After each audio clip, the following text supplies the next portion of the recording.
Boa tarde a todos e a paz do Senhor Jesus Cristo. Que a paz de Deus entre na sua casa, envolva o seu coração e abençoe toda a sua família. Eu quero conversar agora com vocês sobre algo especial, sobre o voto dos evangélicos e a política. Pois como vocês viram aí na última pesquisa Datafolha, uma pesquisa que eu não acredito, eu acho que é uma verdadeira piada, que dizem que Lula da Silva poderia já ganhar as eleições no primeiro turno com 54% dos votos válidos. Mas a grande preocupação dos especialistas nesse momento é que eles perceberam que está acontecendo um crescimento do voto por Bolsonaro entre os evangélicos e Lula da Silva começa a cair. Então a petezada começa a focar no voto dos evangélicos para tentar reverter essa situação. E como é que eles vão reverter isso? Lula da Silva vai começar a usar mais a expressão família, né? Fez um casamento, mostrando que é um homem casado, vai tentar comentar mais sobre Deus, pedir mais oração, né? Conversar diretamente com os evangélicos para tentar atrair esse público também. Lula da Silva, esse dia para trás, disse que Bolsonaro, quanto mais perto vai ficando das eleições, mais evangélico e religioso o presidente Bolsonaro fica. Então é o que disse Lula da Silva. Mas ele também faz isso. Ou seja, é os dois, é uma jogada que a gente precisa tomar muito cuidado e entender o seguinte: Lula da Silva é evangélico ou católico? Não, não é. Bolsonaro é evangélico católico? Também não é. Todos os dois tentam usar os evangélicos para conseguir voto. Então, o candidato tenta se posicionar de uma maneira que agrade o público evangélico, para tirar voto dos evangélicos, que é isso que ele faz. Porque há algumas coisas que acontecem, eu não gosto. Né? Como o caso do presidente Bolsonaro, que foi para Rio Jordão e se batizou. O cara se batizou diante de um pastor, diante da nossa fé, ele deveria dizer se é evangélico. Ele não é, ele diz que é católico. Então, usou apenas um símbolo para atrair os evangélicos. Aí teve vários pastores que foi para Rio Jordão se batizando e gritando mito, uma coisa absurda, feia, horrorosa. Não tem como, porque o batismo é uma ordenança de Jesus Cristo. Usar isso de forma política é algo a envergonhar a fé de todos nós, com toda certeza. Mas eu quero comentar algumas coisas aqui para vocês. Primeiro ponto que eu quero tratar com vocês: o tamanho dos evangélicos no Brasil é um ponto que eu quero tratar. Como a mídia está vendo os evangélicos agora, porque os evangélicos podem decidir quem será o próximo presidente do Brasil. Como vocês sabem, nós temos aí a bancada evangélica, que é grande, e a tendência é ficar maior ainda, porque agora muitos pastores, muitas lideranças, cantores, pessoas famosas, perceberam o caminho das pedras e usam os evangélicos para galgar posições no meio da política. É isso que está acontecendo, e tiram muito voto, estão crescendo muito rápido em cima disso daí. Então vamos dar uma olhada aqui sobre, primeiramente, o tamanho dos evangélicos hoje. Isso aqui vai te surpreender, porque talvez você nem saiba qual é o tamanho real dos evangélicos hoje no Brasil. Vamos primeiro aqui para o Wikipedia. Wikipedia diz o seguinte, ó: lista das denominações protestantes no Brasil por número de membros. Olha aí.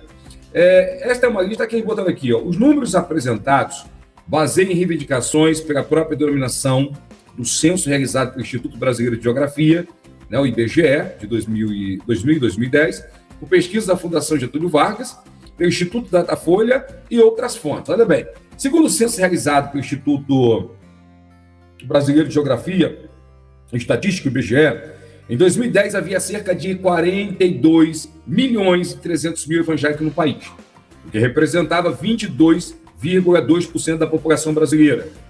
O Pew Research Center publicou também estudo realizado em 2013 e 2014, em que os protestantes já representavam 26% da população brasileira. Segundo pesquisa do Instituto Datafolha, no final de 2014, os protestantes já seriam 29%. Olha só, Datafolha diz que os protestantes já seriam 29%. Ontem, na pesquisa, eles disseram que o protestante seria 27%, quando em 2017 eles seriam isso daqui. Vamos continuar aqui, né? Mostrando mais rápido o crescimento dos religiosos. Segundo o Latino Barômetro, em 2017, 27% da população brasileira é protestante. Em 2020, o Instituto de Pesquisa Datafolha publicou nova pesquisa informando que os evangélicos representariam 31% da população brasileira, o que à época equivalia a 65 milhões de pessoas. Olha, 2020, Datafolha diz que os evangélicos são 31%, o que representa 65 milhões de brasileiros. Nós passamos 2 anos aí devemos ter hoje no Brasil em torno de 70 milhões de brasileiros hoje, mas o Datafolha ontem botou na pesquisa que os evangélicos são 27% apenas, ou seja, eles reduziram, coisa que não tem pé nem cabeça o que o Datafolha está fazendo apenas com um jogo político, para tentar tirar um pouco a influência dos evangélicos nas pesquisas, ou seja, eles mexeram nas pesquisas. Isso eu provo para você. Vamos aqui para a pesquisa. Está aqui, ó. Isso aqui é uma pesquisa. Rapidamente, só para me comprovar isso aqui e mostrar essa briga. Isso aqui é uma pesquisa que saiu agora, eu vou mostrar a data para vocês. Olha aqui, ó. Isso aqui é pesquisa que saiu hoje, olha aí, ó. 27/5/2022, atualizada às 5 horas. Isso aqui é da pesquisa Datafolha que saiu, olha aí, ó. Eles botaram aqui, ó. Datafolha, 39% dos que se dizem evangélicos declararam intenção de votos em Bolsonaro e 26% em Lula da Silva. Olha bem, segundo o Instituto, o Datafolha, os evangélicos compõem 27% dos eleitorados religiosos. O maior é o católico com 50%. Observa bem, 27%. Quando em 2020, o Datafolha já dizia que os evangélicos são 31% da população brasileira. Então estão mentindo porque querem mexer nas pesquisas, tá, pessoal? É uma mentira do Datafolha e eu mostro isso aí para vocês desse dado. Agora, há uma disputa entre Jair Bolsonaro e Lula da Silva entre os evangélicos. Nas pesquisas do XP, do INPESP, botou que o Bolsonaro virou para cima de Lula da Silva, né? E estaria com 48% das intenções de voto entre os evangélicos contra 33% a 34% de Lula da Silva. Então, Bolsonaro com uma frente muito grande entre os evangélicos. Agora, há informações que tanto o Lula da Silva quanto o Bolsonaro perderam muito voto entre os evangélicos.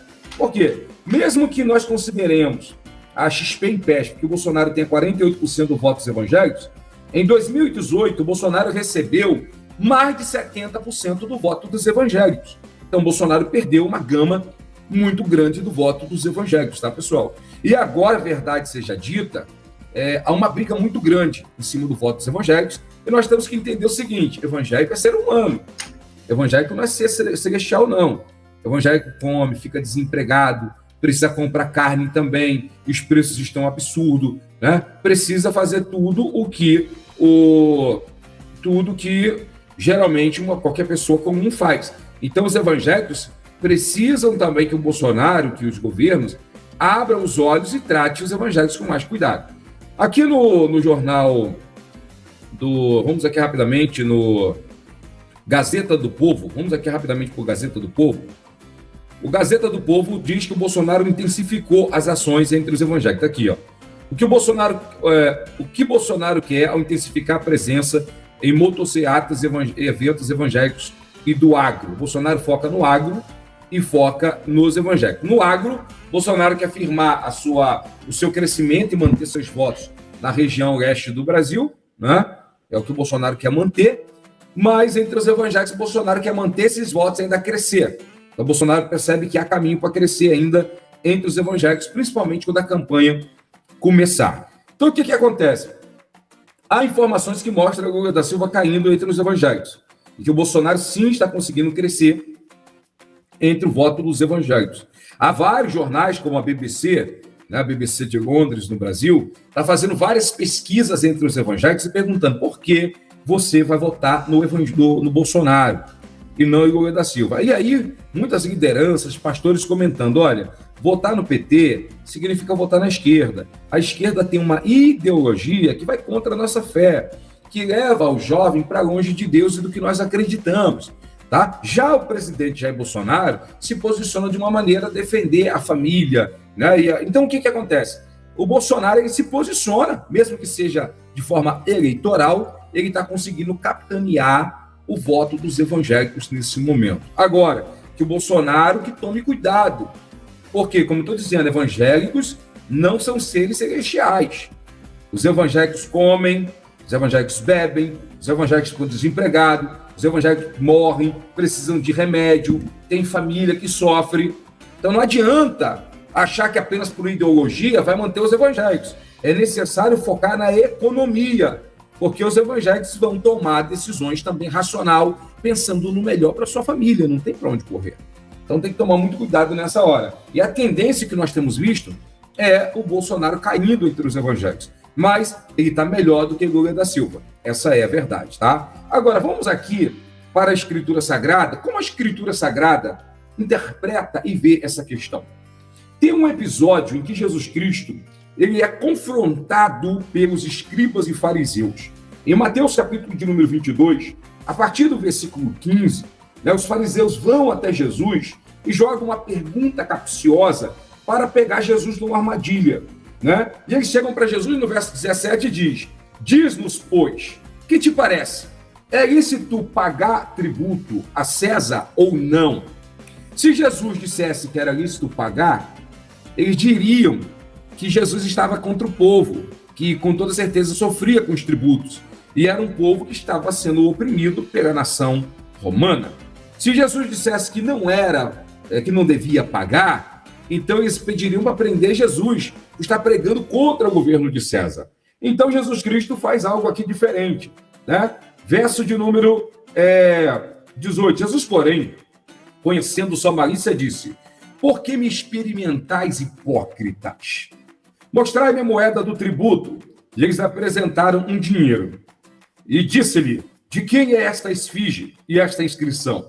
E disseram ele: de César. Então ele lhes disse: dai, pois, a César o que é de César, e a Deus o que é de Deus.